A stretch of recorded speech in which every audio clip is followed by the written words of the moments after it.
Ira Glass once said that all of us who do creative work get into it because we have great taste. And that might be true for some, but it was definitely not the case when I got started with photography. I didn't really know how to tell a good photo from a masterpiece. I didn't even know what I personally liked or disliked, what resonated with me or what didn't. My taste was vastly underdeveloped, and my photography showed that, because after all, how can we make great photographs if we don't even know what a great photograph is? In this video, I'll give you some tips on how to develop your photographic taste, and I'll highlight some of the mistakes that I made in my journey so you can avoid making them yourself. We need to start by defining what taste really is. Taste is usually defined in terms of individual preference. We all have a specific taste for food, music, people, and photography. Of course, we don't all like the same stuff, and that is a good thing. This kind of taste, what you uniquely respond to, is what we are going to call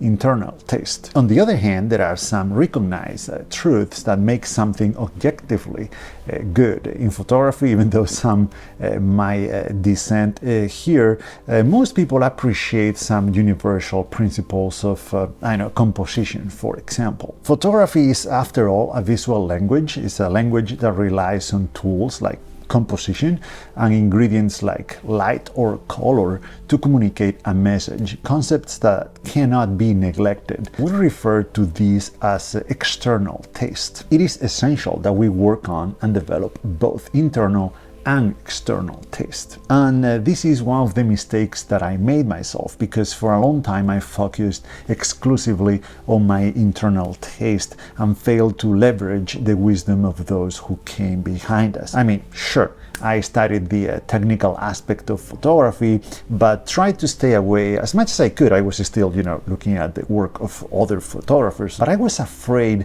that looking into that too much, it would influence me way too much, and it would lead to less original and personal work. I was wrong, very, very wrong. I now know, even though it cost me a little bit to learn this lesson, that the development of external taste is crucial, and as we'll see, it actually goes hand in hand with the development of internal taste. But let's go back to Ira Glass for a sec, because he talked about a very interesting concept, I believe, and that is the gap that exists between our taste and our ability at any given moment. According to him, most creative people start with good taste, but they have very little ability. So they need to direct their work into closing that gap. You get better at the craft, so the skills can match the taste.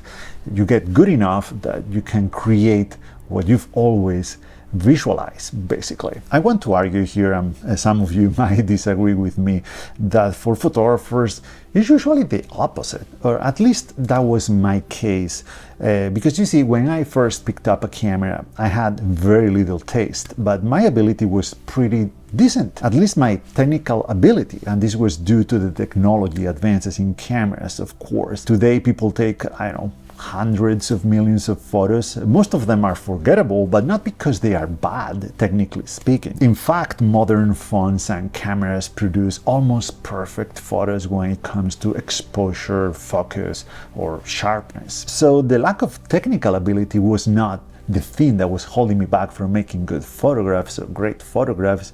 It was my lack of taste. This is something that took me years to understand, because everything around us makes us believe that what we need is yet another camera, a new lens, or to take a course. We care more about the settings and the dials on the camera than about what we want to say with our photography in the first place. Something I always did right, though, is that I always took a lot of pictures. I put a lot of hours into these, but because I was neglecting my external influences, even though my photography was getting better little by little, I was reinventing the wheel all the time, solving problems that other photographers solved a very long time ago. It took me a long time to acquire the knowledge that I could have gained from reading and studying the masters. A book I wish I read when I was starting out is this one, The Soul of the Camera by David Duchovny.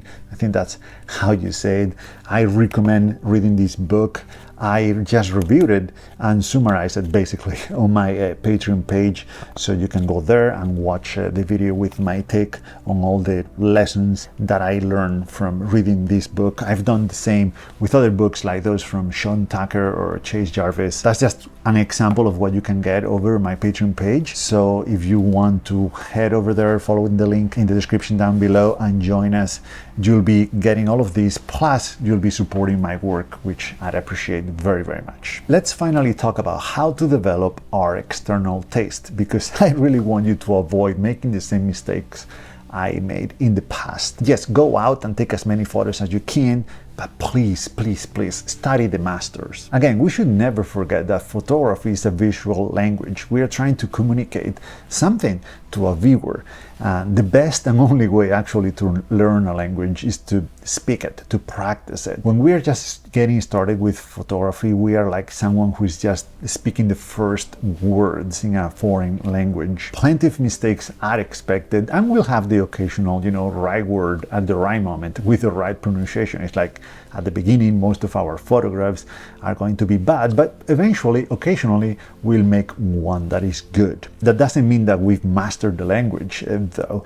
That's why the masters are so useful to study. They are like native speakers who are always willing to talk to us and teach us how to get better. By studying the work of the best photographers, we can discover great compositions, for example, that are proven to work, how the placement of the subject in the frame changes the way we see it, how the relationship between elements in the photograph can change the message. This is important because the more aware we are of the possibilities, the more we know they exist, the more we'll see them out there, and the better use we'll do of them, the more intentional will be with our photography. One of those masters is Joseph Kudelka, a photographer I've never met in person, but someone who's taught me a lot about photography through his books, through his work. I just borrowed this one of his Exiles.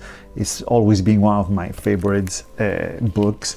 I sold my copy, sadly, a few years ago when we moved overseas, and I regret it now. I might buy it again. I just borrowed it from the local library. And anyway, there is so much we can learn from every single photograph in this book. Take the one on the cover, for example. It's an incredible image that I always found incredibly powerful. It makes me feel a bit uneasy. It puts me on edge.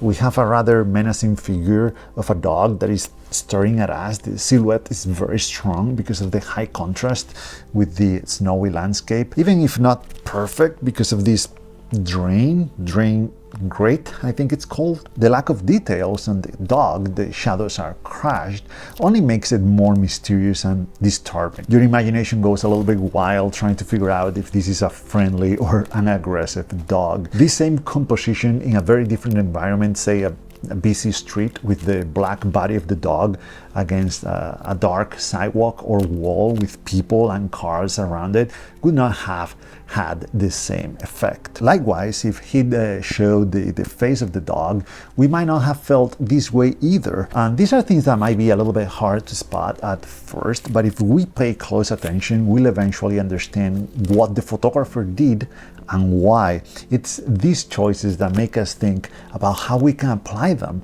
to our own photography to recreate something similar. And let me be clear, don't be afraid to try to replicate the work of others. You'll find your voice eventually, but you need to experiment and play around first. The final goal here is not to copy greatness, is not to copy what Kudelka or other masters did, but to use it to calibrate our taste, our external taste. Even though I think photo books are a great tool to improve your photography, you can take it even farther, a step farther, by collecting great work the way I explain in this video. Let's talk now about how to develop your internal taste, because while it's important to have an understanding of how photography works, we all need to develop our very own personal taste. This is a journey of discovery that happens inside us, but it's not about sitting down in a chair and engage in some kind of deep thinking and expect to emerge fully awakened a few hours later with all the answers. Indeed, and this is a hard truth, not just about photography, but about many things in life, but many times we choose to ignore the facts, is that discovering and developing our taste is a never never-ending creative loop of collecting pieces of inspiration from everywhere, relentless practice and experimentation, taking those seeds,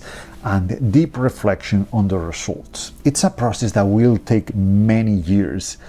No, in fact, it's a lifelong journey that will never end, because change is the only constant and will keep changing over time. So the way to develop our internal taste, the way to improve our photography is very simple, but it's not easy. It's just a matter of taking as many photographs as you can, trying different techniques and capturing a range of subjects. Again, reflect on them, discarding what you don't like, and keeping what you do like to build upon, and keep the inspiration coming to stay fresh. The bad news here is that there is no shortcut, no workaround. We just need to put in the work over a long time. No, there's no new camera, obscure setting, or revolutionary preset that will fix it for you, unless it's something very, very specific. Not even AI, which only makes our lack of taste even more visible than before. The good news, though, is that this is a very fulfilling and rewarding process. It's a process that we should look forward to. Just one last thing, one last note, but it's very important about internal taste. Don't confuse finding your own voice in photography with being different from everyone else. In fact, being different for the sake of being different is as bad, if not worse, as copying what others have done before. If you neglect your truth because it's been done before, you are done, really. Alright, so I hope that I made the case for developing your photographic taste and how important it is. In the end, it's about finding the perfect balance between understanding the universal principles that make great photographs great and discovering your own unique voice. There are 4 things I would love you to remember. The first one is to study the masters and understand why their work resonates. Second one is to take lots of photos and experiment constantly. The third one is to reflect on your work and the work of others. And the fourth one is don't be afraid to change and evolve over time. Hopefully your taste will be the compass that will lead you to make meaningful work that will satisfy not only you, but also communicate your vision effectively with your viewers. So keep learning and keep shooting. Thank you so much for watching, and see you in the next one.